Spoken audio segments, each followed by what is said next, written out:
Welcome everyone to this month's invited talk. As part of our ICG invited talk series, it's a pleasure to introduce Robert Krueger today from New York University. He's here live and in color, which is a great experience again. Robert is going to talk about scalable visual analytics for digital cancer pathology. And Robert actually finished his PhD at the University of Stuttgart in 2017 and then moved on to take a position as a postdoc fellow and subgroup leader at the Visual Computing Group at Harvard University, so part of Hans-Peter Pfister's group. And he was at the same time a senior research scientist at the Laboratory of Systems Pharmacology. So you had like a foot into both worlds, the medical world and also visualization world, computer science. And now he's an assistant professor at New York University at the Department of Computer Science and Engineering. And you're also a member of the NYU Visualization, Imaging and Data Analysis Center. And Robert is working on data visualization and visual analytics for spatial and spatial reference data with a focus on biomedical visualization, and also with a particular focus on computational pathology and cancer research. And as you can imagine, we have quite some common interests also among our group and his newly starting group. And Robert is one of the rising stars in the VIS field. So it's really great to have you here. Thanks. And we're looking forward to your presentation. Thank you. Yeah, hello everybody. Also from my side, thank you for the great introduction. It's really a pleasure for me to be here at the university in Linz. I want to talk about the scalable visual analytics for digital cancer pathology today. So for the computer science scientists here, so pathologists are experts who examine biological tissue to understand the manifestations of disease and to make diagnoses, right? And we live nowadays in a digital pathology world because what used to be analogous processes are increasingly digital nowadays. So that means conventional microscopy, for example, is now increasingly digitized with high throughput scanners where you can record and image tissue data in unprecedented scale or detail. And so the data comes available for computational processing. So that means once we have the data in our computers, we can use machine learning, for example, to segment the data, to classify cells and to label and classify larger regions of interest, and also to make predictions about disease progression and so on. And that's wonderful, but it doesn't fully replace the expert in the group, especially with the collaborators I work and have worked. They usually work in a preclinical setting. So that means they try to experiment with novel imaging data, with new technologies, new algorithms, and so on. So they have a lot of changing parameters in their analysis pipeline. And then also by nature, their scientific questions are more exploratory. So sometimes they don't even know exactly what they're looking for, and they need these exploratory means to really understand and derive insights from the data. And that, of course, calls for visual analytics. I think probably all of you, maybe some of you, are familiar with the visual analytics model. I'll just go quickly through this. So the idea is that on the one hand, we visualize data to make it explorable, analyzable for humans, because we humans are really good in understanding patterns visually, and then we can derive knowledge. Secondly, we can also use machine learning and other automated analysis techniques to, for example, derive clusters, do classification, outlier detection, dimensionality reduction, and so on to derive knowledge. And the idea of VA, visual analytics, is then to do that in an interactive loop. So through visual interfaces, the user can steer these automated approaches and can also visualize the results and explore them, do quality control, try to interpret the results and derive knowledge. And of course, that is doable in an iterative loop, so the knowledge can then re-inform the data selection process. Now, I do visual analytics research, and currently I'm an assistant professor of computer science at New York University since February this year. Before that, I was a research scientist at Harvard. And the talk today focuses mostly on the work I did there because I just started this new position. And at Harvard, as was already introduced, I worked at these two different labs, visual computing group and the medical school laboratory of systems pharmacology, where I led this subgroup that was kind of in between those two labs, consisting of different PhD students and interns over the years. And that was a very fruitful environment because our collaborators at the medical school, they were the users, they had the data and the goals, so we could perform surveys with them, we can do goal and task analysis, structured interviews. And then at the VCG, we could design prototypes and then apply and evaluate them together with the biomedical researchers. So classical setting for good case studies for application papers. Okay. So more precisely, I worked on multiplex cancer tissue imaging. And this is basically an in vitro approach to image a biological specimen, for example, a cancerous region, for example, a piece of skin from a melanoma patient. And now a central piece to understand the process in the biological tissue is to understand the functions of cells, of course, right?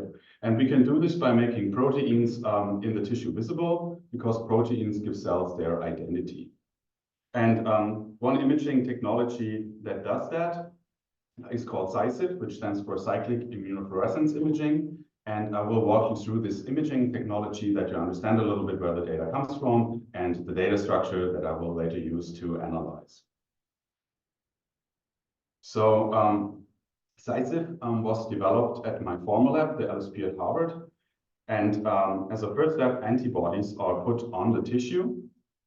These antibodies are conjugated with different fluorescent dyes, which makes the proteins and the molecular state of each cell visible.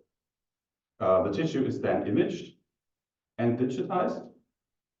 And then after this imaging, the labels are chemically removed, and the process is repeated with labels for different proteins.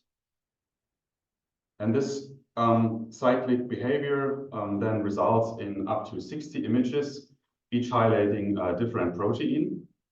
And the data can be really big, like a terabyte in size, often contains like around 1 million cells, and has a resolution, like the largest one I worked with recently was 60,000 times 60,000 pixels. So after the data is imaged, there are a few more pre-processing steps. First of all, the data needs to be, the images need to be registered so that they're all spatially aligned. And then the image data is segmented. So segmentation in this case means that for every pixel in the image, we know the cell membership. And we use a UNet algorithm to do the segmentation. So then these are the three data parts basically of the data set that we then have. We have the multi-channel imaging data, we have the segmentation mask, and this segmentation mask can then be used to extract per cell information into a more structured data table here on the right, where every row represents a cell, and every column represents an average value for all the pixels that belong to that cell within the respective channel. So see here the link to the imaging data. And then, of course, there could be additional columns in this data table coming from different imaging or spatial sequencing technologies or any other statistics that are computed. So, of course, now then after all this pre-processing, we can start our analysis. But I just want to quickly point out that for all this pre-processing, we use a pipeline that was developed in the lab I was in called MC Micro. This is basically a pipeline that kind of pipelines all these little different scripts together, and you can execute it in a combined way. And we make sure that the data that comes out of this pipeline always fits the standards. So our tool exactly expects this data format that comes out of MC Micro and is now used in different labs across the US. So how to achieve now flexible and scalable image rendering? Because referring to what I said earlier, we want to integrate the computational biologists and the pathologists in this analysis loop. And we want to do this in the web because our collaborators really believe in web-based tools because it makes it easier to share. You don't need any installation process and so on. So how do we do this? Because the imaging data is really big, right? So we cannot really load the data at once in the client. So what we do is that we rely on pyramid-based imaging formats like OMITIF or the newer OMI NGFF, which basically compute an image pyramid out of the imaging data that is also tiled. So that means that when I pan here with my viewer on the left side, I never need to load the whole image. I can just load the respective tiles that are currently in the viewport. And when I change the zoom level, of course, when I fully zoom out, I can just show a thumbnail of the whole data. And when I zoom in, I can show a tile of the high resolution image. And this is basically a Google Maps that we built here, right? Map application with this medical imaging data. And this is then so nicely interactively blended together in the viewer that you always get the impression to, explore the whole image. As we have multiple channels, we compute such an image pyramid for each channel, and that gives us a really flexible rendering combination then. So here you can see the tool on the left side where the user can select the channel, and then you can apply a transfer function, pseudo color this respective channel, and that is then mixed here in the center using an additive color model. You see here, and that nicely shows you which proteins are expressed in the data. I want to quickly point out that we also just published a work called Pseudo Exploring Multi-Channel Biomedical Image Data with Spatially and Perceptually Optimized Pseudo Coloring at Eurovis, where we basically try to optimize the color settings, also given the spatial patterns in the data, so that the user can see that optimally. But I don't want to go into detail of that work today, but I just want to mention it quickly. So then we also have an image pyramid for the segmentation mask, which allows us then to use that for selection mechanisms. So, for example, we can individually select the cells in the imaging data, or we can use a polygon tool that you see here to select larger regions. The selection is not only visually shown, right here you can see the selection, can also show some classification results using that rendering mode. And this selection is not only visually shown in the background, we basically, of course, filter the tabular data that I introduced earlier. And so we can hold different mini data sets based on our selections. Okay, so with that rendering framework and interaction framework in place, we can then again focus on the workflow of our experts and apply visual analytics to these different steps so that they can be part of the analysis and steer the processes and interpret results. So today I want to show you like 3 different tools we developed as part of this. So the first one, as you see here, addresses cell classification. So for cells, we want to know what kind of cells they are. After we classified the cells, the experts are usually interested in interaction analysis, like how are the cells functioning together in the bigger cancer microenvironment, what frequent interaction patterns appear in the data.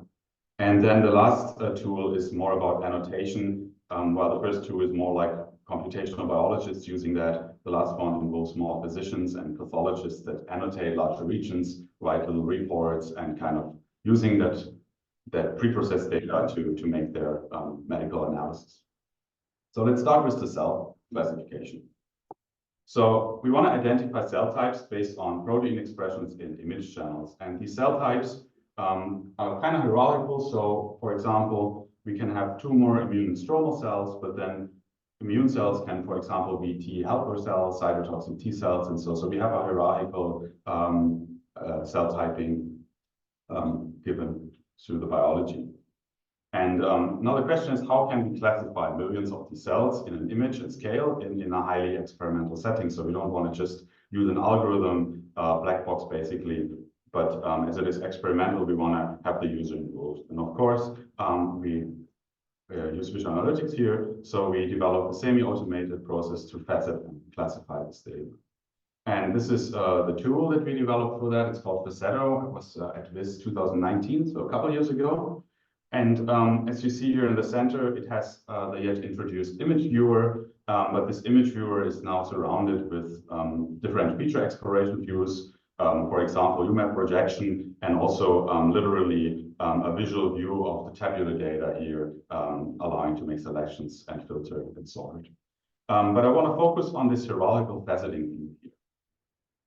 So this faceting view allows to facet the data into meaningful subsets, either cell types or regions. As you can see here, on the top we have all data, then we have here selected the melanoma lesion, and then that splits up into stromal cancer and immune cells, and the immune cells are further classified and so on.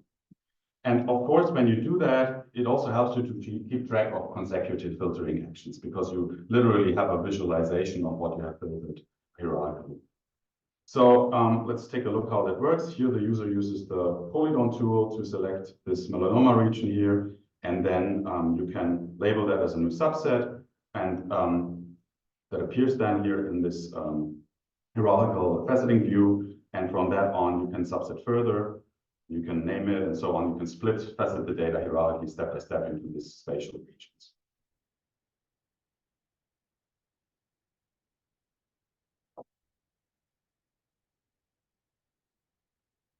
Now, of course, that is kind of work intensive if you want to do that on a single cell basis and not for regions. So to do that for cells individually, we make use of machine learning in a bottom-up fashion at first. So let's assume we don't know anything about the cell types, and we want to use an unsupervised learning approach now to facet the data. More precisely, we use expectation maximization clustering. Because we experimented with different clustering approaches, and as we want to use it in an interactive setting, we found this to be fast on the one hand, but then it's also able to detect clusters of different size, density, and shape. So this is more flexible than, for example, k-means, which sometimes struggles with like different densities, different shapes. And yeah, here you can see how that looks like. So you can use the data table to select the proteins that should go into the clustering. And then you can choose for a certain region that you have marked a number of clusters, and then you can execute that, and you get the cluster membership visualized by color. And now you can use the faceting view to extract these clusters into this hierarchy here. So with some expert knowledge, we might know that the blue part is a cancerous region, so we can mark that as the tumor, and you get the gist of that.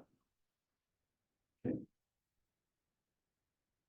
So after the clustering, the user can come in and relabel as he or she wants to with some expert knowledge, right? But you may want to also classify, or you want to classify other regions than the image data too, right? So the image data is quite big. Sometimes we not only have one specimen, but we might have a cohort of like 20, 30 specimens, either of different patients or the same patient. And we don't want to always re-execute the clustering and relabel. So once we have, let's say, a decent area clustered and labeled, we can then train a classifier that really works also with the imaging data to capture these features.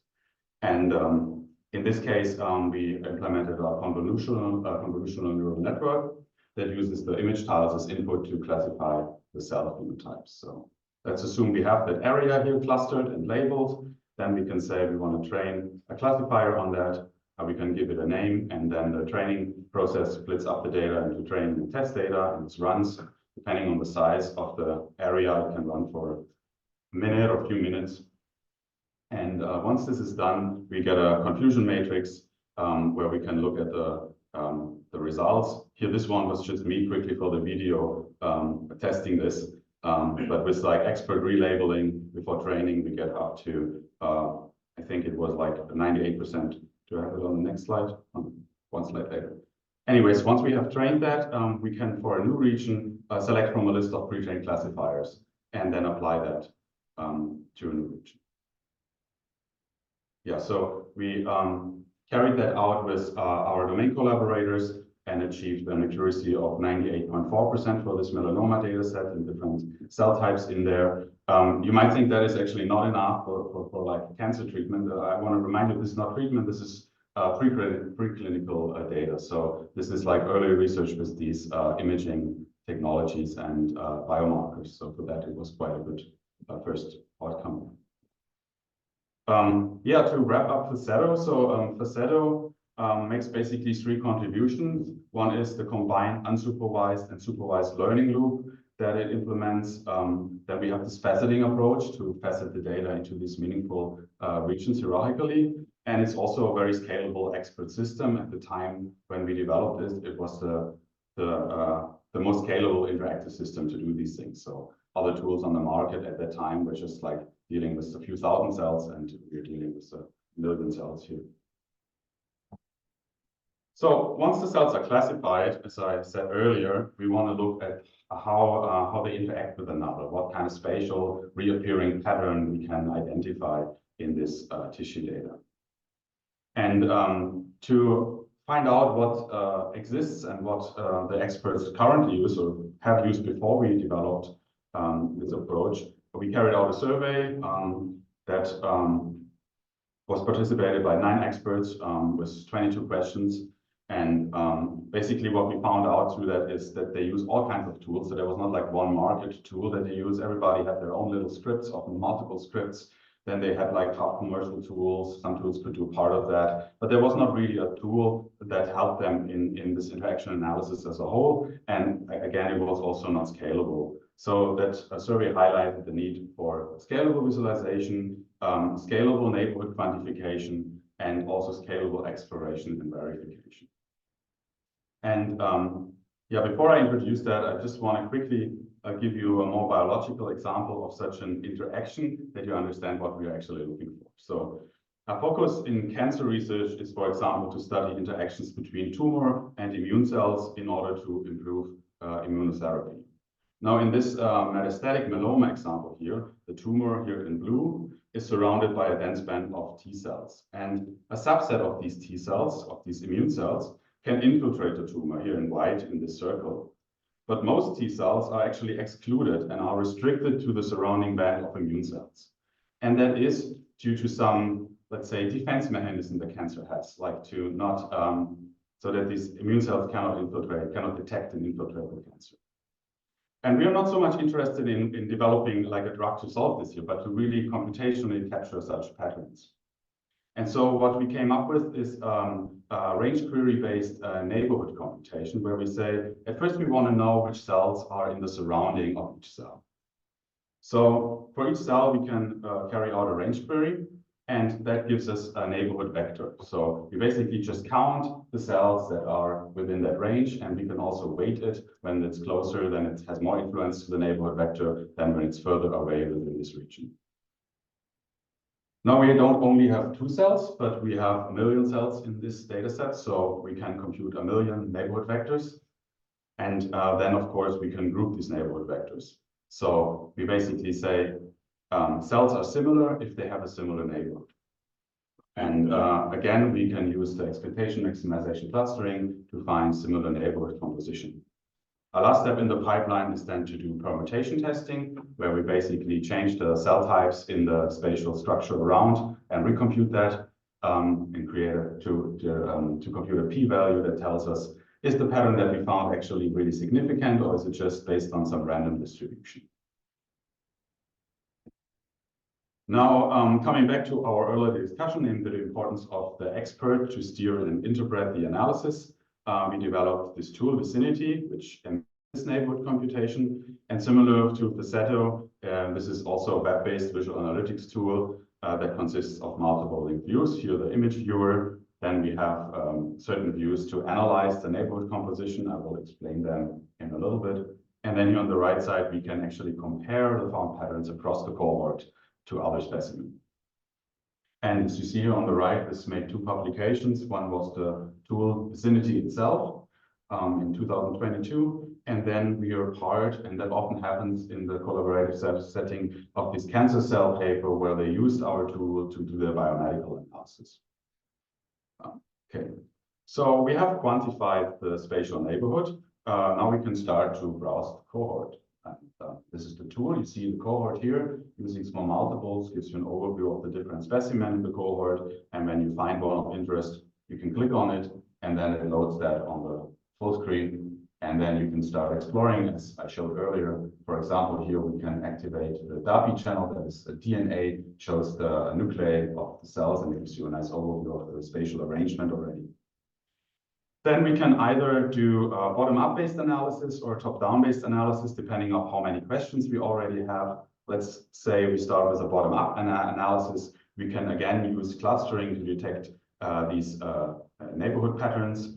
in this case, here I executed it already, and then on the left side can step through the different clusters. And you see that these these cells with similar neighborhood are also often spatially close to another. So it gives us these nice spatial arrangements here in the data set. Now, what we are looking at here is healthy tonsil tissue. And this data was especially valuable for us because we could test and showcase that our neighborhood computation and clustering was able to really capture the known biology. This is not cancerous tissue, this is known biology, so we could just validate if our approach was able to capture these patterns. So in this first neighborhood cluster here, we identified so-called germinal centers. This is where B cells, a type of white blood cell, mature and target an antigen. And then here on the right side, on these composition views, we can see of what composition these neighborhoods exist. So this first one here is kind of easy. That is just the B cells and a few other cells, but we will see a more mixture cluster later. Then we have a neighborhood embedding. Here we use a UMAP to embed all the cells based on their neighborhood vectors. So when points are close to another, that means that they have a similar neighborhood. So you can also use the UMAP to make selections, and then that appears in the imaging data. And then lastly, we have this matrix here, which shows pairwise cell combinations. So the next cluster that we found here is called the T cell zone. In theory, this is where the T cells activate the B cells. And here we can see the T cell, B cell margin. So that's exactly where these two clusters meet, the boundaries of those. And then lastly, this one here captures the epithelium, which is composed of epithelial and blood cells, which basically cover the surfaces of our cells, such as skin. So epithelial cells are kind of skin cells, for example. Okay. So that is like the clustering bottom-up approach. Sometimes we might already have hypotheses in mind. So we want to have our experts able to express and search for those.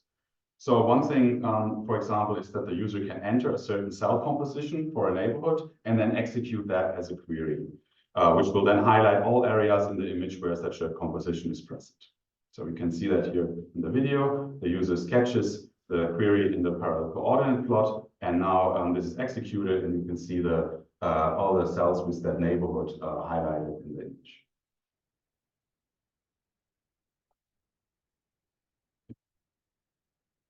Secondly, we support search by example, where the user can select an area of interest and then search for similar areas in the image and across the cohort. This is done by nearest neighbor search. So the user here in this case can mark an area of interest and then set a threshold of like what similarity, where should it be cut off, and then execute that, and you can see similar neighborhoods can be found, similar arrangements of cell compositions can be found within the whole slide image data. When a specimen is analyzed, the user can then go back to the cohort to see if this finding also applies to other specimens in the cohort. So here we open the comparison view, and you can see all the other specimens in the cohort appearing here, and the same pattern, if the pattern appears, it's highlighted in orange here, and we can sort that by significance or by the number of occurrences. And then, of course, we can open another specimen if you want to look at it.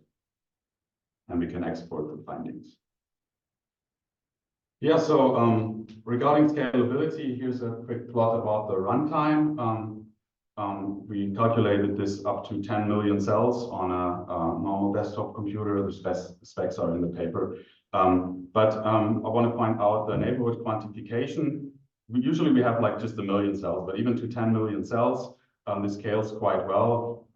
Depending on the size of the neighborhood that we compute, you can see that usually computes like within a minute or two. And this is not done online. This is a pre-computation. So when you import the data, we compute these neighborhood vectors. Okay. To make that fast, we, for example, use scikit-learn ball tree index structure for the indexing and some other techniques. Then we have here the clustering. The clustering is done online. So to make that a little faster, we can work with a 10% subsample scikit-learn clustering. That means we just cluster 10% of the data and then assign the rest of the data with a nearest neighbor approach. But we also have implemented a full clustering that relies on a Python implementation that is GPU-based. It's called PyCave, which is much faster. Yeah, search for similar neighborhoods is, of course, much faster than clustering. So this one only takes a few seconds. And then the significance testing really depends on how many permutations you do, but can also be executed interactively.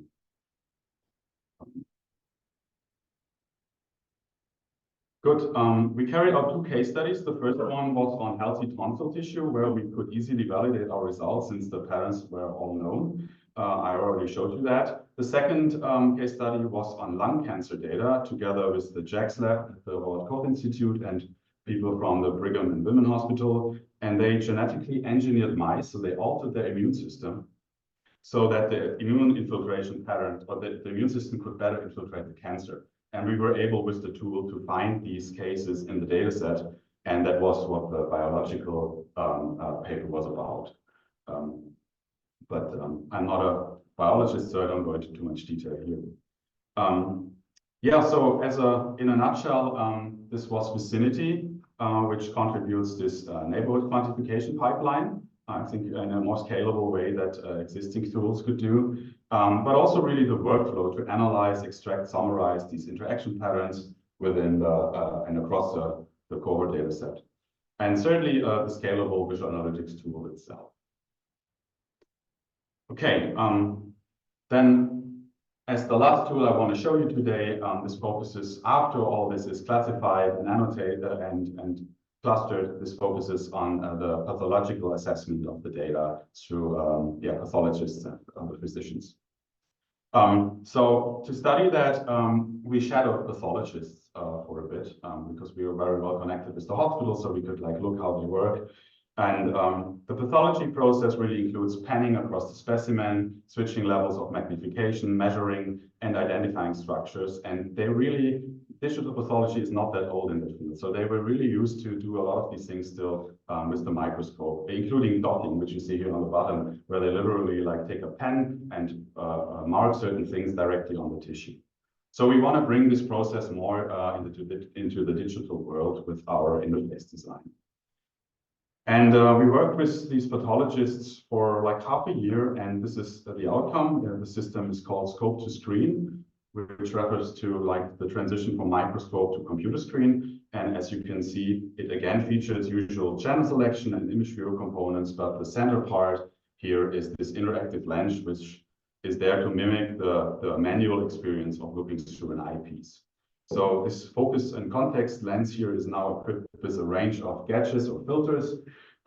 As we see here, for example, you can magnify a region and it can show intensity histograms for each active channel. We basically have 2 types of filters. Feature-based filters that allow, for example, to show the cell typing results and the neighborhood clustering results and so on. And I don't want to focus on that too much because we saw that already in the other tools. But then we also have image-based filters. And I want to focus on these image-based filters as we haven't seen them much yet. So the first one here is to just highlight an individual channel within the lens where we have a combination of channels outside that allows the experts to really focus on a single protein while having surrounding context. We can also have different arrangements of the image channels within the lens that give you, for example, information about an immune population, but then on the outside, more like the overall stromal patterns.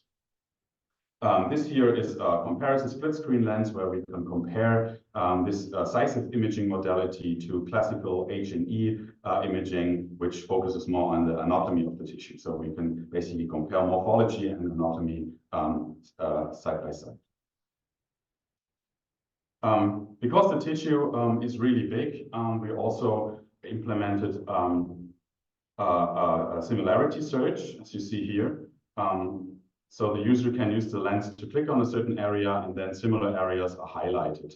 And this works with a fast sliding window-based histogram comparison algorithm that runs over multiple image channels simultaneously. And you can see you can do that at different scale of the data, and you can show it either by heat map or by contour lines. Lastly, the user can also annotate by dropping the lens, as you see here, and giving these annotations a name and a description. And that was very useful for our experts, as sometimes they make hundreds of annotations, and as the data is big, they get lost otherwise. So in this case, they have all the annotations here also available on the right side as list. They can search, filter here. They can save that to a database to use it for downstream analysis. And once they're done with this annotation, they can click on those and it brings them back to the respective part in the image channel.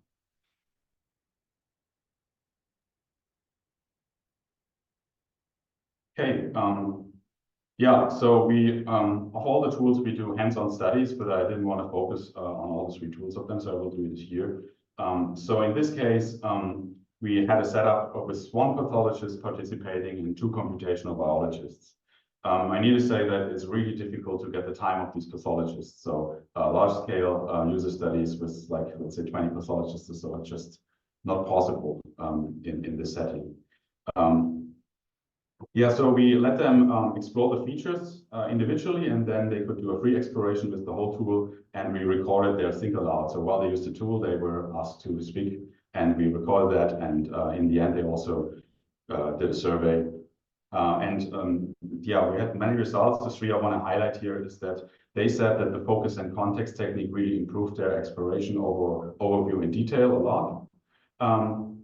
Then the magnification of the lens and the measuring really helped them to observe the local regions of interest better than before. And the most used feature till now, I think, is the split screen lens, which really allows them to compare different image modalities side by side. Yeah, so that is scope to screen. As in a nutshell, the contributions are the image-based focus and context lensing technique, then the interactive real-time similarity search, and the rich annotation tool that not only annotates the data, but really also in the background crops out mini data sets that can be later used for further analysis. Also want to quickly say that we have these tools available on GitHub. So Facetto, not anymore, because this is older, which is now replaced with Visinity, which you can also do individual, not neighborhood-based, but normal cell feature clustering. But the first one here, I didn't introduce that. That is Gator. That is a pre-processing tool. Then we have Visinity, and then scope to screen. So we have a small community now of, like, I don't know, 20, 30 active users, depending on the tool. And you're, of course, invited to try it out. Any data set that is processed with MC Micro works, should work, and we have an active issue tracker to communicate with us. Yeah, that's not only me, you see here on the top right. There are different people contributing to that, mostly from the BCG and the Laboratory Systems Pharmacology. Now, future research directions, just a quick look at what I think is on the brink of coming. So one thing is that we now go more and more from host-like 2D imaging to regional high-resolution 3D imaging. So on the bottom here, you can see a melanoma host-like tissue. And then for certain regions of interest, the collaborators did a 3D imaging using a confocal microscope. So the specialty of this data is this is not normal volume data, but this is multi-volume data. So for each of these regions, we have like up to, I think in this case, 28-plex volumes. Now, our latest work looked at that computationally, how we can create a scalable web-based multi-volume rendering in the web, and contributes this residency octree data structure to do that. But this is not yet used in any tool, so in the future we want to create analysis on top of that. And one other thing that we can do with this higher resolution 3D data is, instead of making distance-based assumptions of interactions, where we say, oh, we think cells interact because they're close to another, we can really look, because we have no more signal now, we can really look what is going on between the cells, what proteins are expressed, and can analyze that. This is the first step in towards this direction. We just submitted that to IEEE, and it's conditionally accepted. It's called cell-to-cell, where we basically, trace the space between 2 cells and create these interaction profiles of the proteins. So it's basically just a more focused interaction analysis. Then there's 3D live cell imaging, where we also have a temporal component of the data, which is really exciting. This is mostly available in 2D, but now through multi-photon microscopy and light sheet microscopy, this can be done in 3D. I think this is exciting to look at cell signaling activities, for example, cell cooperations. And there's also something called behavior-guided transcriptomics, where they do sequencing on the different time steps of the tissue. So yeah, that opens up a lot of new ideas for visualization, I think. And I want to finish with this example. This is again the melanoma data. You see the immunofluorescence imaging, the H&E imaging, and then these cropped out 3D parts. And then for some of these regions, we now also have RNA information, spatial transcriptomics. Sequencing in the past was only possible by losing the spatial information, where the information comes from. But with new technology, we maintain the spatial information. So we can also relate that to the imaging data. And this reminds me really of another discipline, namely geographical information sciences, where we have all kinds of layers, elevation, land use, streets, administrative areas, and so on. And there are a lot of tools like ArcGIS, for example, that became good at computing intersections, doing all kinds of spatial statistics. And I think we can learn from that domain and build a biomedical spatial information system that handles such rich data sets. Yeah, and with that, I want to thank you all for attending, and I'm excited to take your questions in the next 15 minutes.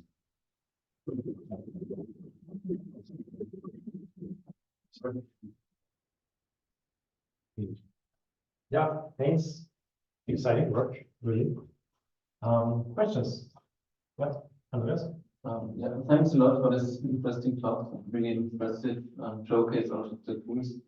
You hinted at this in the very last slide, but I'm still going to ask the question. So, for example, the Visinity tool, how difficult would it be to apply this to, let's say, electron microscopy data from material scientists or to geospatial data? Would this be possible at all? And how specific are the algorithms used to the medical domain? Yeah, I think, I mean, I'm always careful with making claims of, like, applying it to other domains without having actually done it, because it could be that there's something that I don't expect.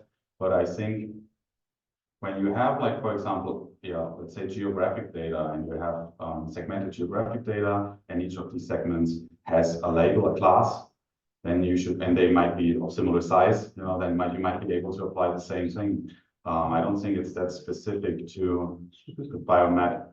I mean, it's designed for the biomedical use case, and I think it would need some redesign. But I think the general idea of computing neighborhoods, permutation testing, visualization of, for example, satellite data or anything like that should be doable. I think what's interesting, like, is the data from, like, for example, data from the NASA, for example, where they have, I think, also different frequencies. So they have also multiple imaging data sets. I think we could apply to that to look at galaxies or something like that. I have no collaborators in that field, but I think that would be possible. Yeah, Christian? So we have a very interesting talk. I think from our previous conversation, it's very relevant to what I work on as well. Yeah. And also, like, you made this comment about the Google Maps reference, for instance. I had the same thing in the previous talk, and I was interested in maybe some general questions. So in one of the early projects you showed, you have this image pyramid, basically. I was interested in sort of your insights. Is this all sort of pre-computed, all information is there, and you just show it as you go into more detail? Is there some stuff that is dynamically computed as you zoom in? Do you have insights from doing the static versus dynamic, showing with more detail from your different projects? Yeah. So the different layers of the image pyramids are pre-computed as in the data set. Like if you use an omitive that already holds different layers of the imaging data, different resolutions. The tiles can either be pre-computed when you use, for example, OME NGFF, which uses SAR, so you can like place the individual tiles on the hard drive or wherever you have it and then load it, or you can also crop that out on the fly. It has different advantages and disadvantages, as you can really put one or the other. We pre-compute everything here, just because we didn't need to think about, we don't run it in a very productive, like big setting where we need to think about what's best for storage, for costs and things like that. So it was just faster for us to do this way than in the interactive part, analysis part. Okay, thank you. I also have like one more question, if you don't mind. Yeah. And it's about, you have a couple of different use cases where you do manual selection of clusters and labeling versus the automated clustering. So do you have any insights from what the users think of the two different approaches and what they prefer when and so on? Yeah, so most of the experts are firstly, they have this big whole slide imaging data, and then they say, okay, like here's the tumor's region or so that. So they make their manual selection to roughly select the area of interest, and then they would run the clustering, and then they would look at the results and relabel. That's usually how we experience that. I mean, I have to say, like, for that tool, we have a few people using this. And then there are a lot of people who are more computational and they prefer the console. And so now we're thinking of like similar to, I think, what you showed also me earlier, like integrating some of these visualization in a notebook setting or so they can like, use the best of both worlds. If there are questions from the online crowd, so please unmute yourself or use the chat while like a crowd is thinking. I have a question. So we talked about similar or in parallel developed projects like Vitesse for like spatial single cell data. Where do you see the differences and the similarities to the 3D microscopy images you show? Oh, the 3D. Both, actually, because they're it's actually like a similar platform, I think. I think it developed like kind of in parallel. So the first Facetto was 2019, and then I think like Viv, like as the viewer, and Vitesse came out around the same time, a little later, I don't know. We're collaborating actually with that lab sometimes. I mean, I'm currently having a paper with Eric, who's also in this group and so on. I think in terms of the visualization framework, I would say ours is more experimental, while theirs is in a more stable, kind of more market-ready status. They have also the necessary software engineering team behind it, like non-scientific, that then takes this further. I know that Vitesse is mostly based on the visual interface, so you don't have any machine learning component also in the back end. You would have to add that yourself. It's focusing really on the front end, lightweight front end development. I think that's a difference. 3D, I know that Vitesse can display now 3D data, but in a small scale so far. So there's not any of this pyramiding approach for the 3D. So actually, we were chatting with them if like the algorithm that we develop might find its way into that tool at some point, but I don't know where this goes.